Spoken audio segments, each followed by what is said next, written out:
Pessoal, boa noite. Bem-vindos a mais um webinar da rede. Boa noite, Pablo, meu amigo.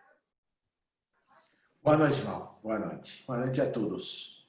Boa noite para todo mundo que já está aí aguardando o nosso já tradicional webinar de quinta-feira, né? Hoje com um tema super relevante e que imagino que o Pablo tenha trazido provocações hoje que vão ser interessantes para reflexão. Obrigado aí a todos, a presença de todo mundo que está acompanhando a gente e está aí hoje para participar desse webinar. Eu lembro a vocês como é que funciona o nosso esquema aqui da rede, né? A rede é corresponde, né, a um espaço em que a gente reúne gestores de escolas e compartilha uma série de experiências, conteúdos em diversos formatos e cria um diálogo entre esses gestores para que a gente possa estar discutindo para onde caminha, possa estar entendendo, tendo visibilidade sobre para onde caminha a agenda das escolas em termos de movimento para ter valor e mostrar cada vez mais valor. A gente vem promovendo aí uma série de encontros, trazendo temas que são estruturais nesse sentido.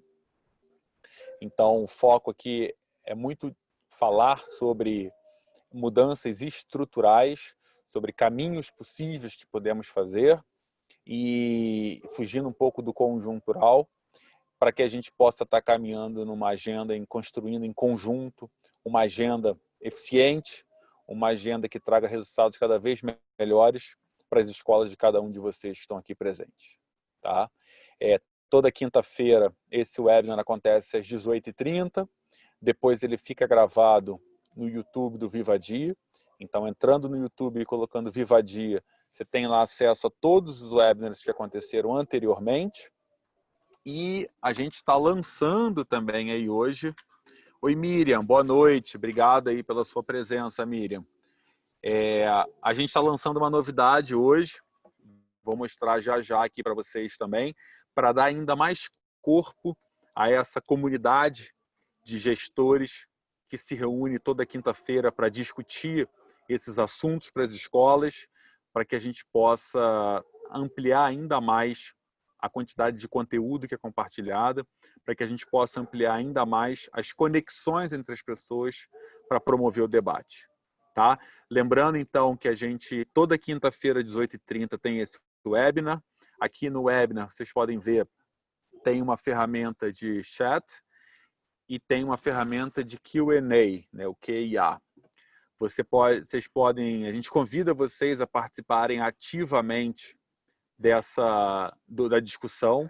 A discussão ela acontece na forma de provocações, né? Então, a partir do tema que a gente propõe, o Pablo traz uma série de provocações e, a partir desse conjunto de provocações, o nosso objetivo é estimular o debate entre todos que estão aqui assistindo. Então, através do chat, onde a Miriam aqui deu o boa noite para a gente, nem todos viram porque foi só para os panelistas, então quando colocarem, marquem os panelistas e todos que estão assistindo também, para que todos possam ter visibilidade sobre o que está sendo dito, ou pelo Q&A, você pode também lançar ali a sua questão, a sua pergunta, para a gente trazer aqui para a discussão, né? Acho que o debate aqui é o grande valor que isso tem. Tudo bem? Bom, gente, eu vou aproveitar aqui então, antes da gente começar, em 1 minuto, o Pablo começa com a discussão. Então, anunciando aqui a novidade, o avanço que a gente tem aqui na rede. A gente acabou de lançar, 10 minutos atrás. Se tiver algum erro, tiver algum bug, conta pra gente que a gente corrige a tempo. Mas a gente acabou de lançar a nossa página da rede, então rede.vivadia.com.br. Aqui na página da rede a gente coloca um pouquinho da nossa proposta de valor. Tem um vídeo de apresentação do Pablo contando um pouquinho a importância de toda essa discussão. Tem alguns posts de textos inéditos que a gente ainda não compartilhou na rede e que estão aqui na página, né? Esse primeiro aqui, por exemplo, é lindíssimo, é um texto do Pablo que é lindíssimo, chamado Claros e Escuros da Criação.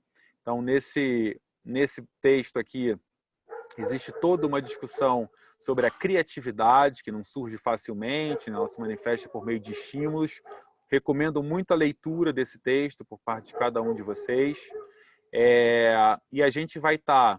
Tem os posts, tem frase, tem um e-book que a gente preparou aqui também sobre rotinas que viram hábitos. E temos aqui também todos os nossos webinars que aconteceram até aqui no formato de podcast, né? A gente tem o podcast no Spotify. O nome do podcast é O Hemisfério Direito da Escola. E a gente trouxe para cá todos eles. Vocês podem ouvir esses podcasts aqui na própria página da rede, tá?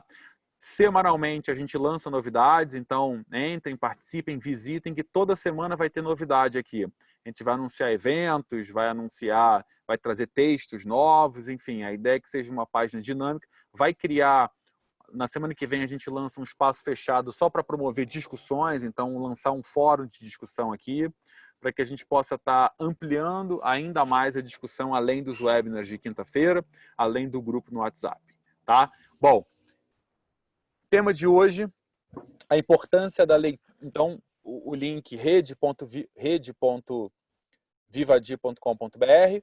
Tema de hoje, aliás, a partir do webinar de hoje, amanhã já está lá na página da rede, amanhã a gente já tem um post pronto sobre o tema de hoje. A importância, né, da leitura e da escrita na escola. Eu acho que mais do que a importância é como é que a gente faz isso ainda melhor, como é que a gente faz isso gerando ainda mais resultados e como é que a gente faz isso explorando o hemisfério direito do cérebro, ou seja, para favorecer o desenvolvimento disso enquanto habilidades vistas como soft skills. Imagino que a discussão do Pablo vai circular por aí. Hoje a gente vai ter mais 2 pessoas convidadas que a gente vai trazer para estimular o debate entre todos. Tá? A Rebeca acabou de colocar aqui no chat o link, está errado, tá rede.viadi, faltou um V aqui.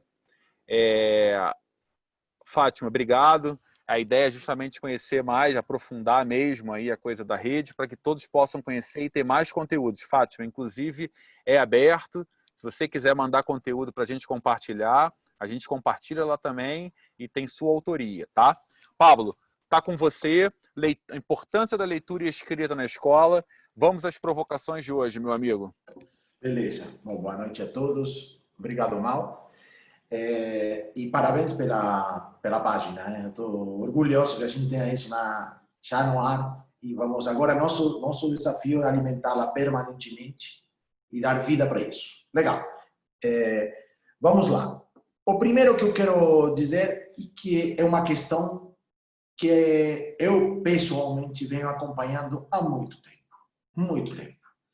Eu sou um cara muito ligado com o mundo dos livros. Eu comecei minha carreira trabalhando numa editorial de livros de literatura, né?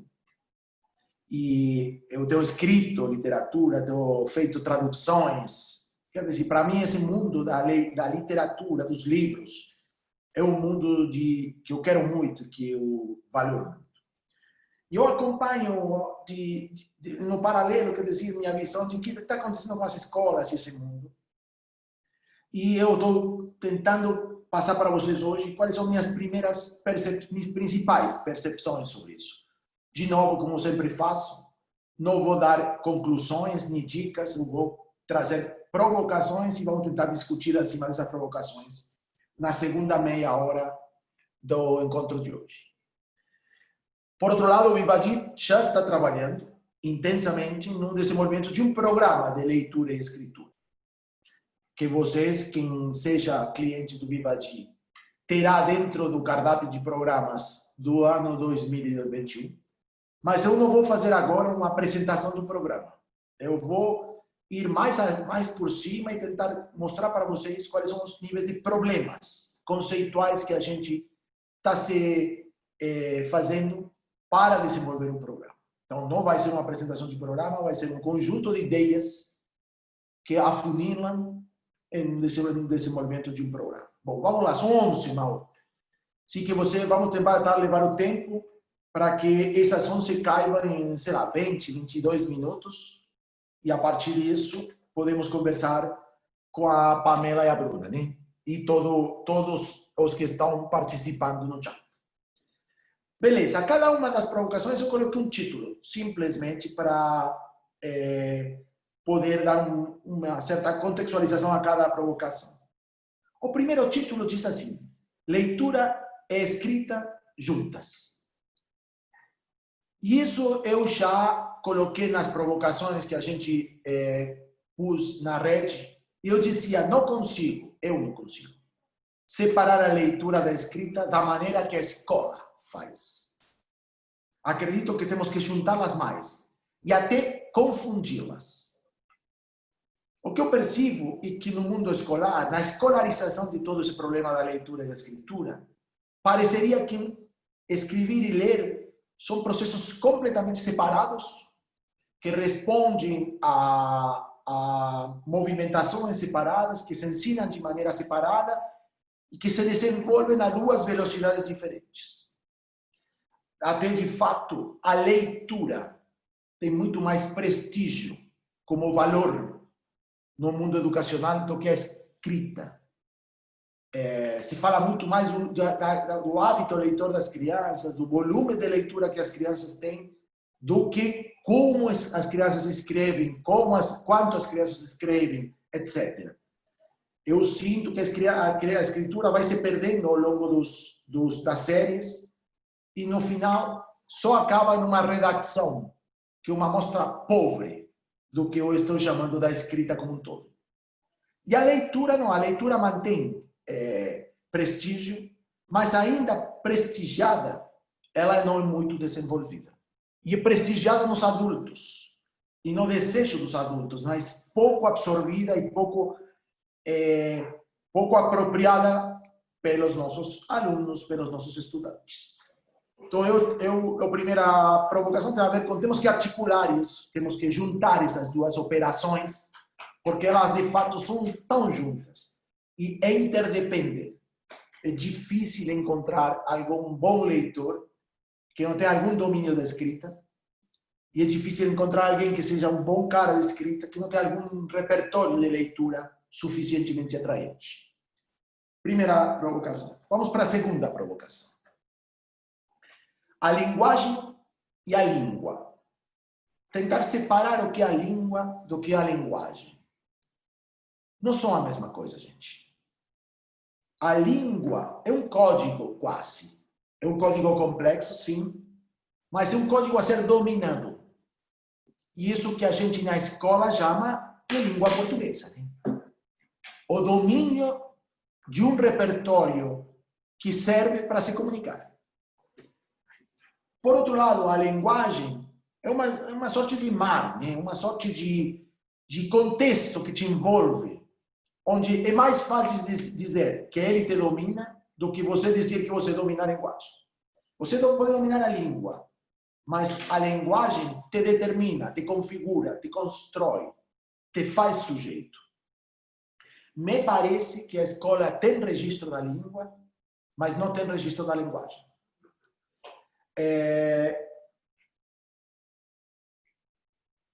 A linguagem não é uma disciplina, não cabe numa disciplina. Ele é uma atmosfera geral que envolve todas as disciplinas, porque envolve todo o desenvolvimento intelectual de uma pessoa. A linguagem, tanto em matemática, quanto em língua portuguesa, quanto em geografia, quanto em qualquer outra prática. A linguagem é constitutivo da subjetividade. Então, eu acho que a gente tem que, ainda mantendo a língua como um problema disciplinar, dar existência à linguagem como um objeto de desenvolvimento e de formação das crianças. Então, o programa que a gente está pensando tem mais a ver com a linguagem que com a língua. E para recuperar a primeira provocação, na linguagem, escrita e leitura estão juntas, articuladas. Vamos para a terceira provocação. Se é verdade que essa é uma questão importante para a escola, o título que eu coloco agora é Integração Transversal na escola toda. Não é uma questão específica de uma série, não é uma questão específica de um segmento, não é uma questão específica de uma disciplina, como eu já falei, nem de um professor. É um transversal, que a gente prefere falar de líquido. É um líquido que circula por toda a vida escolar, por todos os espaços definidos pela instituição e sua rotina. É efetivamente o que se chama de um eixo transversal. E deixa juntar alguns elementos. Vamos pensar no seguinte. Temos uma instância lá no início da escolarização, que a gente chama de alfabetização. Podemos usar outros nomes, mas tanto faz. Que poderia ser o primeiro momento onde a criança se encontra formalmente com esse problema de ler, escrever, etc. Depois tem um segundo momento, não são momentos necessariamente, são instâncias, que eu chamo de língua portuguesa, que existe em todas as escolas o tempo todo. Qual é a conexão entre a alfabetização e língua portuguesa? Não fica tão claro para mim nas escolas. Mas vamos continuar. Há um terceiro conceito, que no mundo escolar se chama compreensão leitora, que foi uma das grandes competências que a própria PISA colocou no mundo, como uma das grandes competências que os alunos devem dominar. Como conecta a compreensão leitora com a alfabetização e com língua portuguesa? Começa a ser um problema. Começa a ser uma questão não muito definida. E vamos em frente. Por outro lado, circulam nas escolas livros paradidáticos, né? Livros de leitura. Quase toda a escola coloca as crianças a ler livros ao decorrer dos anos. Às vezes um tipo de livro, às vezes outro tipo de livro, mas há alguma leitura que acontece por aí que parece articular com língua portuguesa. Não está muito claro como articula com compreensão leitora e menos ainda como articula com alfabetização. Depois há uma área de conhecimento, que é uma instância mais abrangente do que disciplina, que acostuma se chamar de comunicação, que pareceria ser outro conceito atrilhado a tudo que eu estou falando. A língua, a linguagem, a escrita, a leitura, etc. Depois, lá em cima, no ensino médio, sobretudo no ensino médio, aparece uma competência muito estruturante no Enem, que é redação, né? Que tem todo a ver com o que eu estou falando, mas de uma maneira que não fica tão claro qual é a conexão. No paralelo, no ensino médio também aparece, com mais força que nos segmentos anteriores, a literatura. E aí aparece todo o que está conectado com a história da literatura, com os livros mais de referência, etc, etc. E muitas vezes, nas escolas, no contraturno, nos tempos marginais da vida institucional, aparecem oficinas de escritura criativa, oficinas de narração, de histórias, de contação de histórias, etc. O que eu me pergunto claramente é todas essas instâncias que parecem falar de uma ou outra maneira do problema que estamos abordando, tem uma estruturação comum? Tem um eixo comum? Conversam uma com outra? Se articulam curricularmente uma com outra? São conceitos claramente cadenciados em uma lógica que fortalece o desenvolvimento de uma competência estrutural?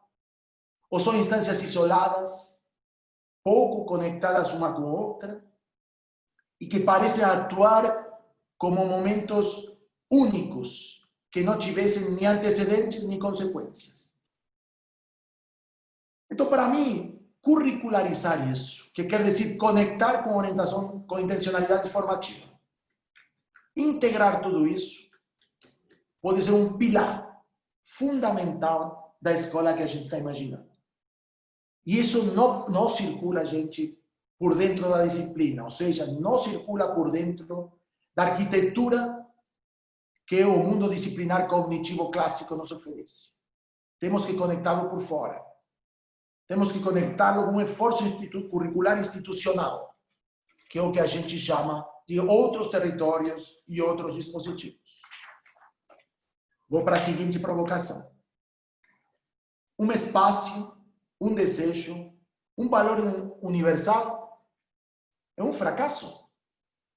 A leitura, gente, é um dos valores mais unânimes que eu encontrei no mundo escolar.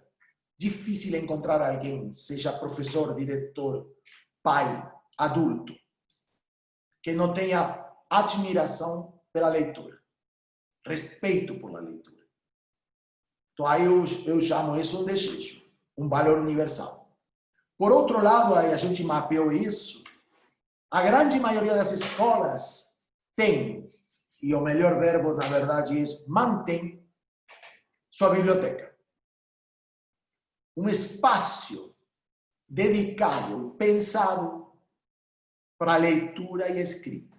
Um símbolo arquitetônico de um desejo e um valor unânime. Mas, por outro lado, então aí está a construção do valor, do símbolo, do repertório simbólico do valor. Mas, por outro lado, a gente desenvolve crianças leitoras. A gente desenvolve crianças que se movem bem, que mergulham bem, que aproveitam bem a linguagem. A gente desenvolve crianças que escrevem bem.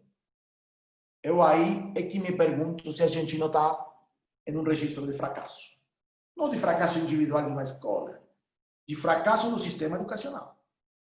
Eu acho que há um contraste, um contraponto tenso entre desejo, símbolo e valor e resultado. Porque me parece que esses elementos de respeito, de valorização e, por outro lado, esses espaços como a biblioteca, não estão conseguindo atuar da maneira que eles deveriam poder atuar para criar força. Todos os indicadores sociais de leitura baixam. Né? Eu fiz um estudo há um tempo de qual é a presença de livros nas casas das famílias, das crianças, da classe média brasileira. E encontrei que a grande maioria, 80%, 81%, das crianças de nossas escolas não têm em casa praticamente nenhum livro. E quase nenhum tem biblioteca, ou seja, um lugar onde o livro fica esperando sua leitura. A biblioteca desapareceu dos hogares da classe média brasileira. A venda de livros cai, vocês sabem, de uma maneira bastante significativa. E as taxas de leitura de livros também caem. Então eu vejo aí um valor ainda bem constituído, sólido, forte, um desejo claro, um investimento claro das escolas e um indicador social que não para de cair. E esse contraste me parece que é um estímulo para a gente pensar. Seguinte, como é que está a escrita na escola hoje? O que acontece com o ato de escrever na escola? Quais são os espaços, os tempos que a escola dá para esse ato de escrever? Eu sinto que ele é pouco presente, como escrita mesma, como ato de escrever, como processo de escrever. E ele é, mais do que pouco presente, muito transparente. Quer dizer, pareceria um problema menor. Ou pareceria um problema só formal. Eu não vejo muito investimento nas escolas em conseguir que os alunos escrevam bem, no sentido mais amplo da palavra. Escrever bem não quer dizer simplesmente respeitar a estrutura formal da língua. Dominar a língua, como falei antes. Escrever bem quer dizer, por meio da escrita, você construir argumentos, mundos, realidades. Construir coisas que só via linguagem a gente pode fazer. A escola tem um registro muito plano da escrita. Muito do que quer... eu diria, a escola persegue a escrita correta, que não é o mesmo que escrever bem. A escrita que não tenha erros, mas eu persigo a escrita que tem proposta. Essa escrita com espessor, essa escrita com peso específico, está pouco presente nas nossas escolas. Não tem instâncias claras. Vou dar um exemplo disso, um exemplo que me interessou muito. A escola investe muito tempo na ortografia, né? E faz isso uma questão muito importante. Pareceria que escrever bem passa por não ter erros ortográficos. E para mim, isso simplesmente é escrever correto. Mas não necessariamente escrever bem. Para escrever bem, há outro problema, entre outros problemas, muito mais interessante do que a ortografia, que é o problema de pontuar a escrita. Como você usa ponto, como você usa vírgula, como você usa ponto vírgula, e assim por diante. Todos os recursos de pontuação, de estruturação da linguagem para dar a ele sentido e expressividade. A escola investe muito nisso. Eu gostaria, e a gente está trabalhando nisso, que o programa deixe muita importância à vírgula. A vírgula é um recurso expressivo fundamental, que não tem um uso correto. Não há uma maneira correta de colocar vírgula, como há uma maneira correta de fazer ortografia. A vírgula tem que ser compreendida pelos alunos como um recurso aberto, a ser utilizado no contexto que ela se expressa. Então, para mim, esse balanço entre ortografia e pontos e signos de pontuação mostra que tipo de escrita interessa a escola. Que a escrita correta. E que outra interessa menos, que é a escritura expressiva, a escritura construtiva. Seguinte. Quando aparece a literatura na escola, a literatura traz o quê? Por que a gente estuda a literatura? E como a literatura tem a ver com o que eu estou falando agora. Muitas vezes no mundo escolar, a literatura, vocês sabem, fica reduzida à história da literatura. A compreender os momentos da literatura, o tipo de criatividade que houve em cada século, em cada movimento e assim por diante. A identificação das principais obras, os principais referentes da história da literatura. E eu acho que, de novo, aí a escola perde uma oportunidade. O que mais interessa e me interessa na literatura tem a ver com o que podemos chamar da ficção. Da possibilidade que a literatura nos dá de acreditar em mundos além do mundo, em realidades além da realidade. Esse jogo maravilhoso de construção de imaginação que a literatura explora como registro da arte e que a escola perde muitas vezes. A escola usa a literatura ou para a história da literatura ou para a estruturação correta ou de linguagem ou de a estrutura dramática. Qual é o personagem principal, o personagem secundário, ou não do conflito, etc, etc. E perde a oportunidade de usar a literatura como uma maneira mais sofisticada de a linguagem se expressar como estética e como epistemologia. Eu acho que a gente tem que recuperar a dimensão mais estrutural da literatura como mecânica de construção de mundos, onde a linguagem mostra que ele pensa por si mesmo e não é simplesmente um veículo para se relacionar com a realidade. É um veículo construtivo que determina a realidade. Por isso estou falando de epistemologia. Vou acelerar aqui, Mal. Faltam 4 minutos. Já ia te avisar isso agora mesmo. Cara, eu tenho um relógio aqui do lado.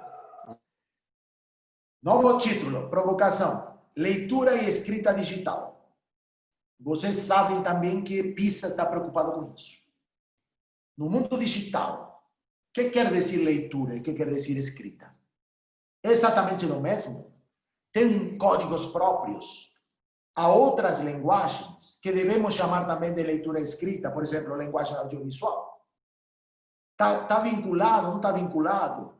No mundo digital, tudo aquilo que se produz tem a mesma lógica, tem o mesmo valor. Crianças escrevendo WhatsApp todo dia, ou produzindo vídeos todo dia. Estão se conectando com a linguagem no sentido que eu estou falando? Ou isso não serve para nada? Ou pelo contrário, desgasta, aplana o negócio. Qual é o papel do digital em tudo isso? ponto e passo para a seguinte.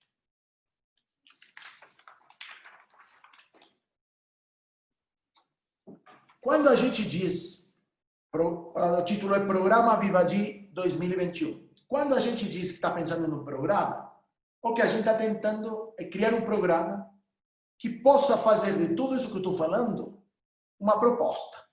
E uma proposta dinâmica, com um conjunto de atuações, de registros, de dispositivos e de resultados concretos na escola. Um programa, a gente está pensando num programa que envolve, como dá para ver, a instituição como um todo. O que eu penso é que o problema da linguagem é um problema da instituição. É um registro da instituição. E quando eu falo da instituição, estou tentando usar o substantivo mais abrangente que eu encontrei para dizer todo o que acontece na escola e desde a escola. Seja o que for. Não só em sala de aula, e não só professor, e não só currículo. E por outro lado, tem que ser um programa líquido, né? Um programa que circula pela escola de maneiras muito diferenciadas. Não necessariamente ele se materializa na sala de aula, não necessariamente se materializa em outro lugar em casa. Ele circula, irriga, alimenta, nutre a vida institucional. A linguagem tem que florescer e aparecer em vários momentos, honrando sua própria estrutura. Dando valor aos estudantes por envolver a eles numa linguagem cada vez mais forte, robusta, complexa, significativa. As paredes da escola têm que falar. O discurso do diretor tem que ter qualidade. As leituras, as produções dentro da escola têm que circular também para serem lidas por dentro e assim por diante. Esse é o grande desafio, tirar desses lugares restritos e inconexos de pílulas de conteúdo isoladas e por isso a circular como um sistema de irrigação da instituição como um todo. Estou indo para os finais. Quais seriam os objetivos desse programa? Eu listei 5. 1. Consciência alta do que é uma linguagem para todos os nossos alunos. Criar consciência, e consciência alta, digna, sofisticada, plena. Domínio alto das diversas realizações e aplicações da linguagem. Desenvolvimento de sensibilidade estética e afetiva com e da linguagem. Valor simbólico e registro simbólico da linguagem. E criação de hábitos de uso da linguagem, tanto da leitura quanto da escrita, e qualidade da performance desses hábitos. Ou seja, de novo, como a gente já falou quando falou de cultura de estudo, a gente poderia falar agora da criação, da construção de uma cultura da linguagem em uma instituição. É isso que a gente quer fazer. Criar uma cultura onde a linguagem é uma instância fundamental constitutiva desse coletivo de alunos, professores, famílias, etc., que é uma instituição escolar. E vou fechando. O que ler? Qual é o material de leitura? Nessa escola também um pouco estereotipada. Me pareceria que não dá para ler sino grandes obras constituídas. E eu faço uma proposta diferente. Vamos tentar deshierarquizar e dessacralizar as leituras. Vamos tentar ler textos mais ad hoc, textos mais próprios, textos que circulam no repertório social, textos escritos por um colega, textos escritos por um pai, textos que eu mesmo escrevo. Quer dizer, não precisamos ir para Machado de Assis logo. Temos que chegar em Machado de Assis. Mas para chegar a um conjunto de textos que começam a aparecer, sobretudo se você vincula leitura escrita, que começa a dar densidade e oportunidade de leitura a textos não estabelecidos, textos em formação, em transformação, que pode ser intervido por um cara que lê e vira um texto melhor. Textos de produção coletiva, colaborativa, coprodução. Todos esses textos são muito mais capilares, muito mais aderentes para a leitura das crianças do que os grandes clássicos consagrados, que geram distância e perplexidade.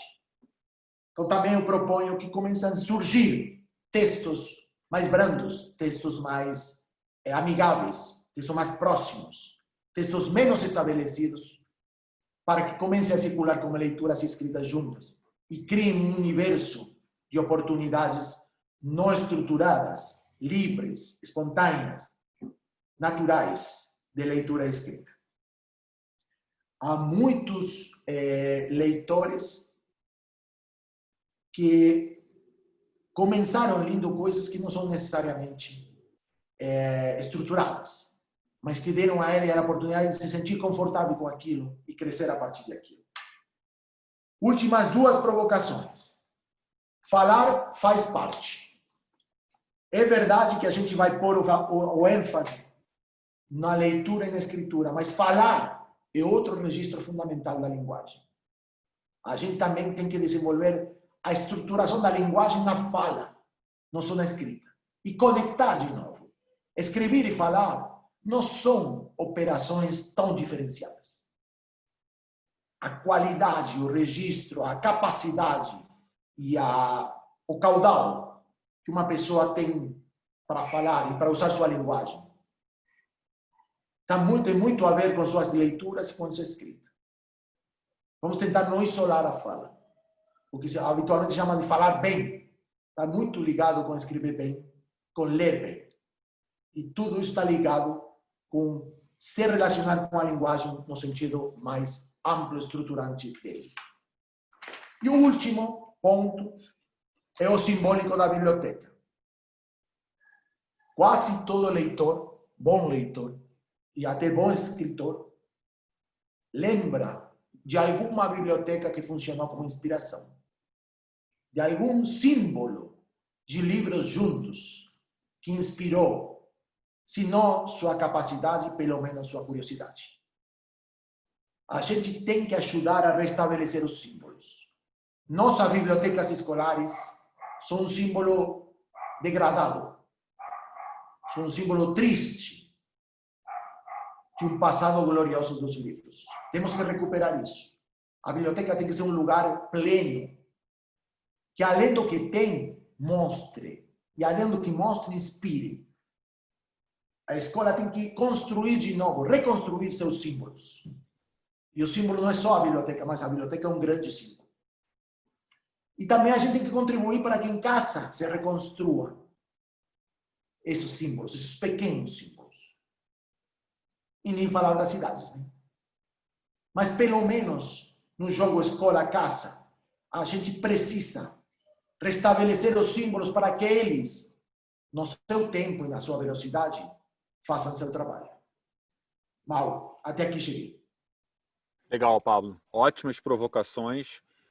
A Rebeca, aqui do nosso time, foi colocando aqui no chat os pontos que você foi falando, trazendo como provocação. Então, está organizado aqui. Muito bom. Lembrando que a gente está trabalhando sobre um programa de leitura e escrita, né? Para quem quiser conhecer um pouco mais sobre o Vivadi e sobre os programas do Vivadi, na próxima terça-feira, às 16 horas, a gente vai fazer um webinar apresentando um pouquinho a proposta do Vivadi e os programas que o Vivadi está oferecendo. Próxima terça-feira, às 16 horas, fica o convite para quem quiser participar. A gente vai agora aqui para a segunda parte dessa discussão, trazendo duas convidadas super especiais que nós temos aqui hoje. A gente tem aqui hoje, já estão aqui aparecendo aqui como painelistas. Primeiro a Bruna Barbosa, né? A Bruna, ela é graduada em Letras, mestre em Estudos de Linguagem pela Universidade Estadual de Londrina. Atualmente está fazendo doutorado e desenvolve pesquisa na área dos novos estudos do letramento, com foco em práticas sociais de leitura e escrita e multiletramento. Atualmente coordena a área de linguagens do Colégio Interativa em Londrina. Bruna, bem-vinda. Eu vou trazer aqui em cima das provocações do Pablo. Ela está aparecendo. Oi, Bruna, tudo bem? Olá, fala oi para o pessoal te ver. Boa noite, pessoal. Obrigado pela sua presença, pela sua participação e pela contribuição aqui com a gente hoje, tá? E temos também a Pamela Bastos Machado, bibliotecária da Escola da Serra, contadora de história e mestre em ciência da informação. Pamela, boa noite, bem-vinda. É um prazer ter você aqui também. Boa Ela aí. noite. Pamela, eu vou te contar um Tava segredo. esquecendo de ligar a câmera. Você sabe que eu sempre fui absolutamente fascinado por contador ou contadora de história, né? Eu acho que é uma coisa tão linda, assim, é uma coisa tão importante para a maneira de contar, para inserir a pessoa naquele universo do texto, enfim. Isso estimula tanto as pessoas quererem ler, quererem escrever, né? É lindo isso. Quando eu li isso daí, eu falei, Eu sou caramba, suspeita para falar, né? legal. Então, assim, vocês assistiram um pouquinho aí, ouviram um pouquinho aí da contribuição que o Pablo traz, né, das provocações. A gente sempre faz esse tipo de provocação, né? E vou começar aqui pela Bruna, então. Bruna, em cima, eu acho que tem duas provocações que são interessantes aí, que quando ele fala, a gente desenvolve, será que as escolas hoje, de fato, desenvolvem crianças leitoras? Será que as escolas hoje, de fato, desenvolvem crianças que escrevem bem, né? Eu acho que eu, na minha experiência em contato com as escolas, vejo muito as escolas muito mais obrigando a ler do que estimulando a ler. E vejo, por outro lado, também, principalmente nas séries mais avançadas, uma receita de bolo a escrever do que como de fato escrever, né? E aí eu me lembro, inclusive, que tem aquele livrinho Zen e a Arte da Escrita, né, do Ray Bradbury, em que ele fala justamente que cada escritor é único, né, que não adianta se comparar, enfim, que você precisa encontrar e encantar seus leitores, cada um do seu jeito, né? E a escola, eu acho que ela tende a formatar, assim, ó, faz nessa receita, lê todo mundo esse mesmo livro. Então, assim, queria ouvir um pouquinho qual é a tua opinião em relação a qual é a tua visão em relação a se de fato as escolas, você acha, entende que estão cumprindo bem esse papel de desenvolver crianças leitoras e crianças que escrevem bem. Bom, primeiramente, muito obrigada pelo convite, principalmente para falar sobre um assunto tão maravilhoso como esse, que faz meu coração bater mais forte, que é leitura e escrita. Eu acho que a sua pergunta, ela precisa primeiro partir do pressuposto de que leitura do quê, leitura para quê, e escrita do quê, escrita com qual função, né?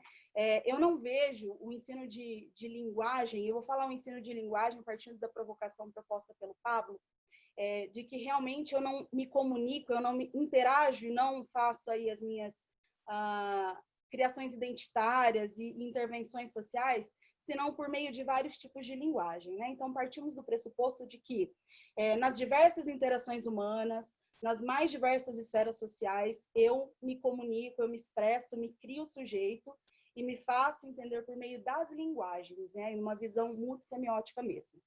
Nesse sentido, eu acredito que a gente precisa primeiro entender ler o quê, né? E ler para quê. Se você estiver pensando numa leitura simplesmente funcional e uma leitura como instrumento, né, para apropriação de um determinado conteúdo, de modo técnico e mecânico, eu vou dizer para você que 100% das escolas fazem isso.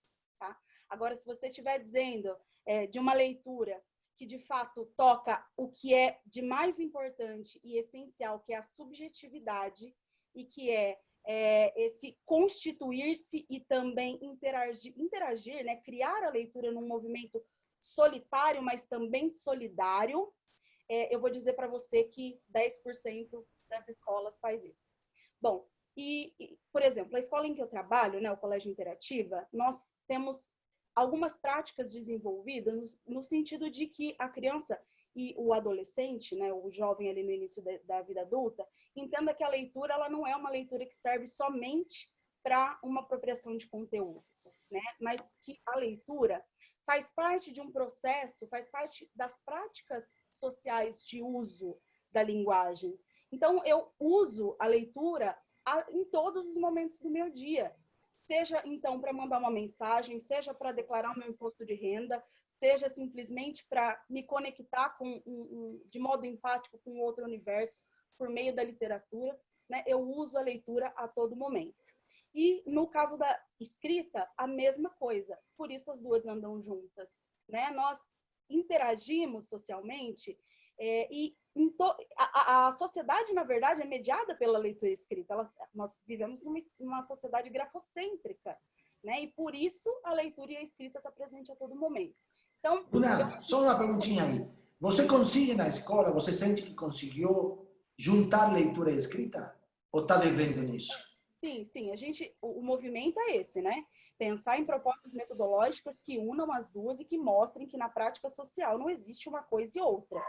Até mesmo o texto literário, que muitas vezes nas escolas caminha sozinho ali à parte, como se fosse um universo isolado de todo o outro universo da linguagem, né? Como se fosse uma visita a um museu. Eu me lembro disso. A literatura parece uma visita a um museu, né? Eu me conecto com aquilo e me desconecto daquilo.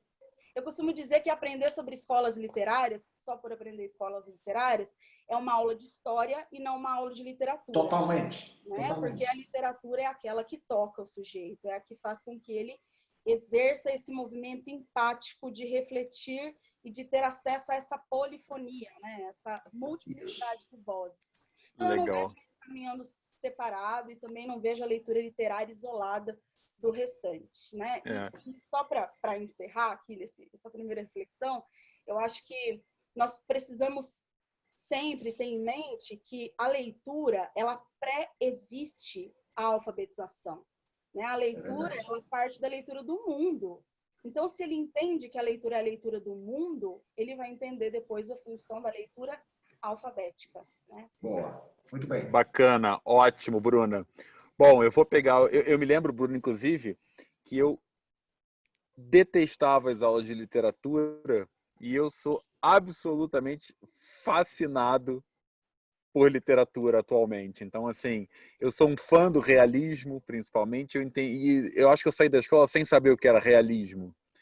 E, enfim, depois é que você descobre as coisas, né? Como é que a gente faz, como é que a escola às vezes faz com que a gente não goste dela, né? Bom, vou aproveitar o gancho e puxar para Pamela uma pergunta em cima o Pablo vinha falando e a Fátima fez um comentário aqui no chat que eu achei ótimo e vou aproveitar para fazer essa pergunta para você, que é uma contadora de histórias, que é como criar o prazer de ler. Começou fácil. Uma hein? ótima. Olha, essa pergunta ela é muito perigosa, né? Porque é como se eu pudesse trazer uma receita pronta.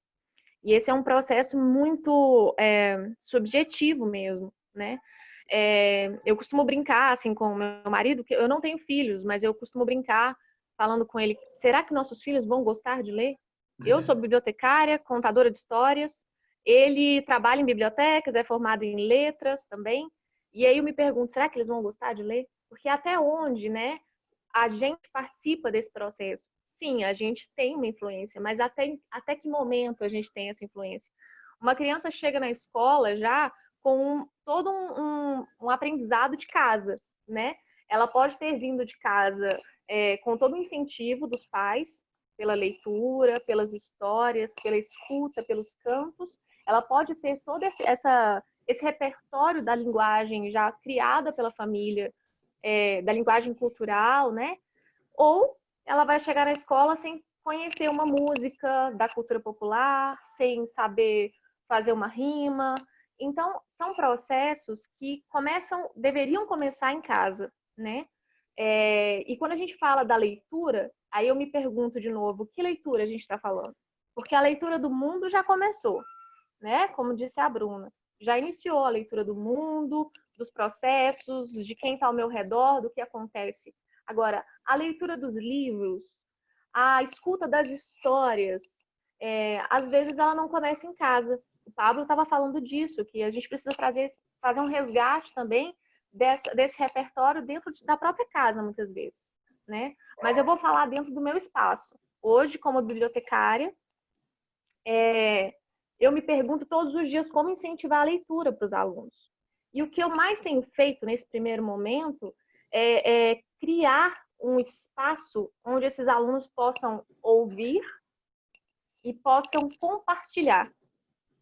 Porque a partir desse primeiro contato com a linguagem, E eu digo com a linguagem que eles escutam, com os cantos, com as brincadeiras de roda, com os jogos de palavras, com as rimas, com a receita que a mãe está ensinando, e com tudo isso que a gente traz para o ambiente dentro da sala de aula, na escola, ou melhor, da biblioteca, no meu caso, isso sim é um início de uma apresentação de uma linguagem, de toda uma linguagem que permeia e circula a vida dessa criança, desse adolescente, né?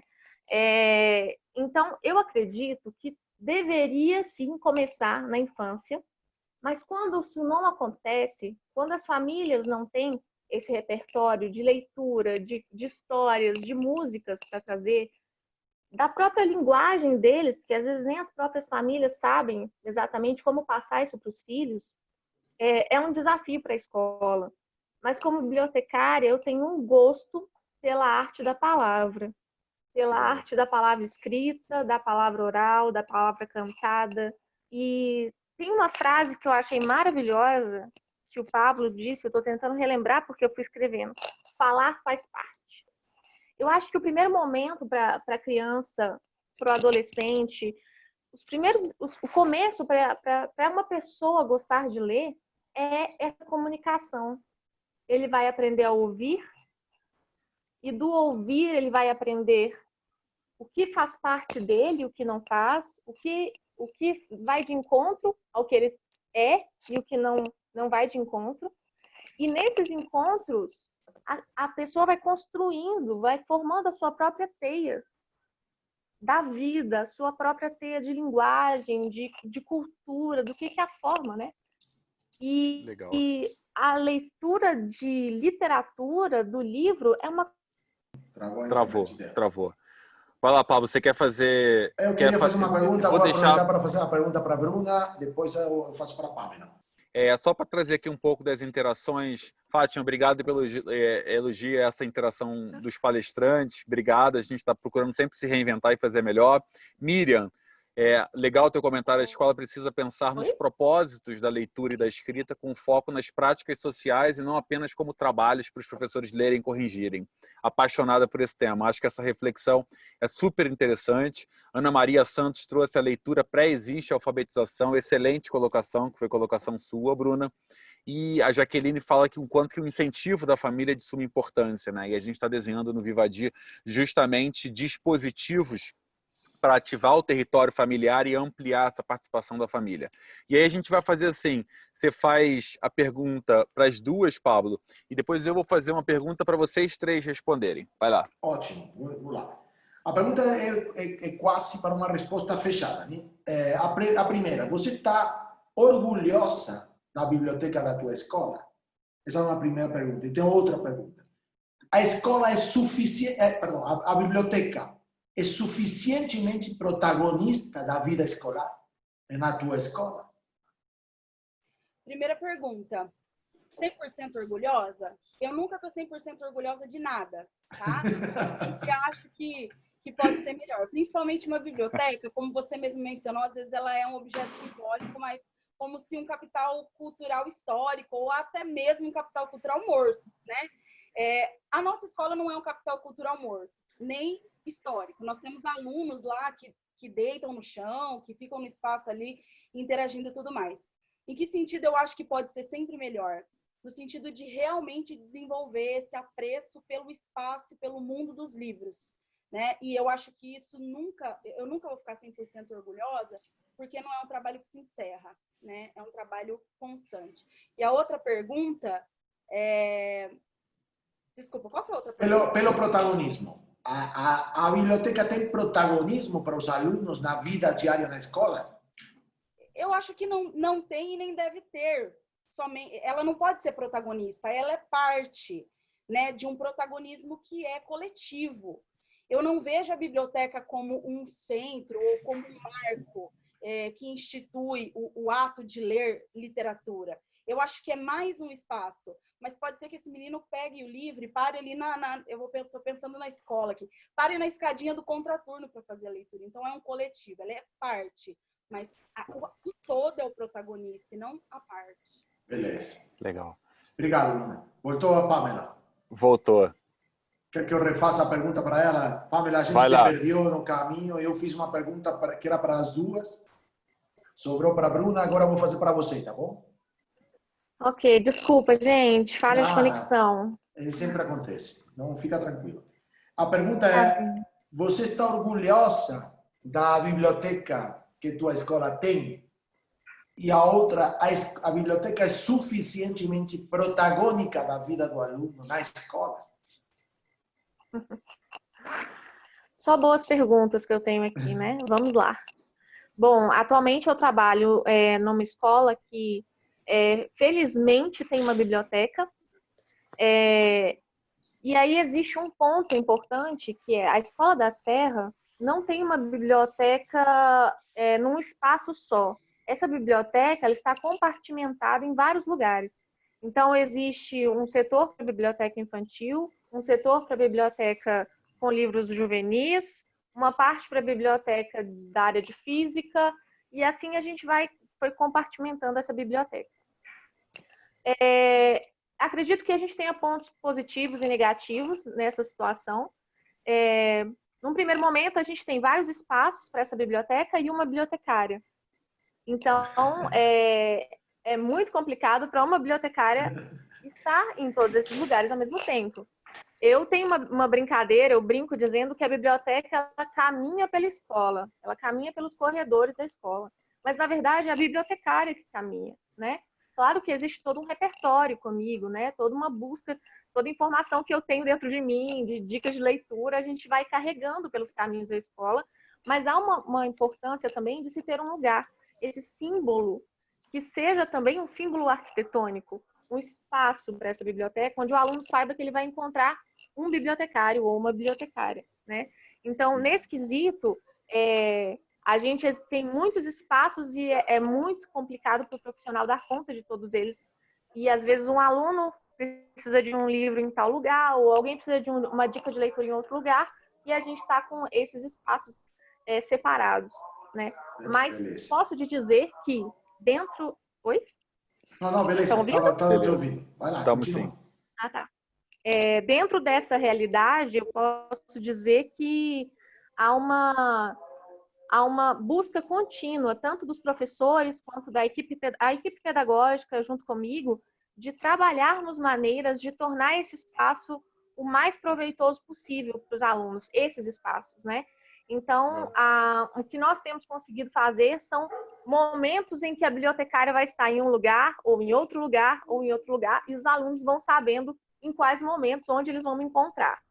Tem sido uma experiência diferenciada, eu nunca tive essa experiência em nenhuma outra escola, com todos os seus desafios, mas posso dizer também que tem sido um lugar onde tem acontecido muito mais trocas do que em qualquer outra experiência que eu tive, né? Os poucos momentos que eu estou em cada lugar, as trocas são muito contínuas, os alunos me procuram imediatamente porque é o momento que eu vou estar ali. Legal. Em outro momento, eu vou fechar aqui eu então acho que fazendo... Respondeu ótimo, Pamela, foi ótimo. Eu vou fechar aqui então fazendo uma pergunta para cada um de vocês. Cada um tem 1 minuto só para responder e não pode ultrapassar. Que é o seguinte: a gente aqui na rede, né, em cima do nome do logotipo rede, vem escrito hemisfério direito da escola.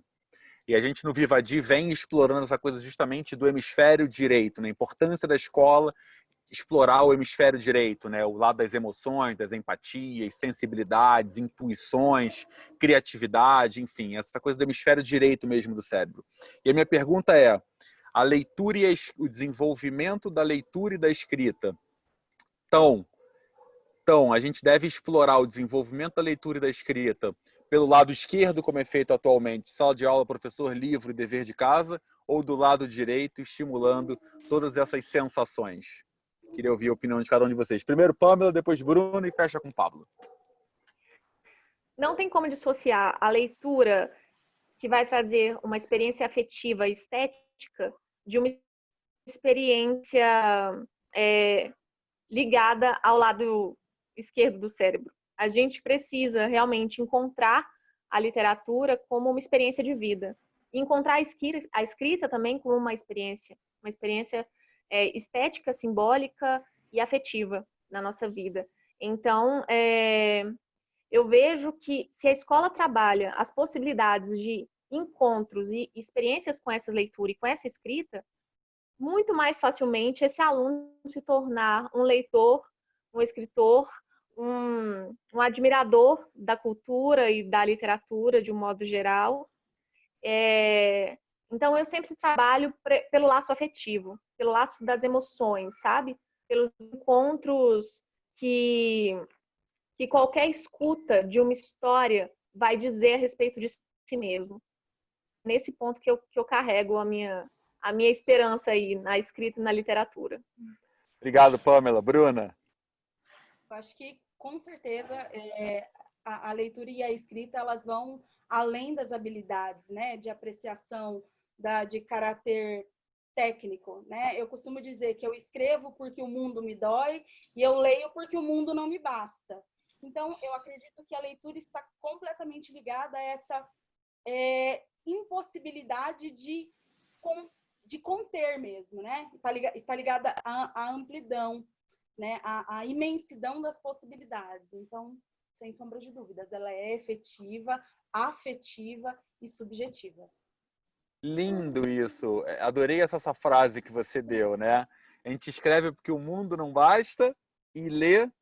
A gente escreve porque o mundo me dói e eu leio porque o mundo não me basta. Legal, legal. Adorei isso daí. Lindo, Bruna. Pablo, contigo. É isso mesmo que eu chamo linguagem. A Bruna e também a Pamela estão falando da linguagem em sua totalidade, que sempre é um negócio incontrolável no sentido positivo, né? Nunca acaba. Eu acho mal que... Eu desconfio muito do tratamento do cérebro do lado esquerdo, né? Ele é muito racional, ele é muito industrial. E a escola faz sempre processos industriais para desenvolver habilidades cognitivas do cérebro do lado esquerdo. E para mim, quando nessa linha de produção industrial entra a língua, acabou a língua. Matou a língua. Ou melhor falado, aí entra a língua e não a linguagem. Eu quero recuperar a linguagem. E para recuperar a linguagem, a mim me parece, e como mostraram tanto a Bruna como a Pamela, temos que levar a linguagem por caminhos e por espaços menos definidos, mais brandos, né? Mais flexíveis, que permitam emergir situações novas, que o professor não tem que controlar, nem muito menos testar se o aluno está certo ou está errado. Não é por aí o negócio. Vai por conta do estímulo, do espessor, da produção, da capacidade de se emocionar, etc., com a linguagem. Então, me parece que o caminho, efetivamente, é pelos lados brandos da escola, pelos lados líquidos da escola. A gente tem que invadir a escola pelo sistema sanguíneo, né? Os órgãos estão muito fechados, mas a gente irriga e nutre por fora. E isso vai fazer uma instituição eficientemente e efetivamente conectada com a linguagem. Legal. Obrigado, posso fazer Pablo. dois comentários finais. Primeiro, eu vou passar para vocês, vou colocar aí na landing, 2 textos que eu escrevi. Um que chama As Crianças Leitoras e outro que chama O Valor Simbólico das Bibliotecas.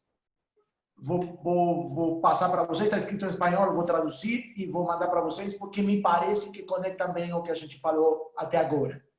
Eu quero estimular esse debate e não deixar esse debate fechado agora aqui. Me parece que só o início de um debate que pode ser fantástico para redefinir um lado da escola que precisa ser repensado, reestimulado e reformatado, reconfigurado, como a gente fala no Vivadim. É isso, Mauro. Legal. Pablo, obrigado. Pamela e Bruna, foi linda a participação de vocês. A gente adorou.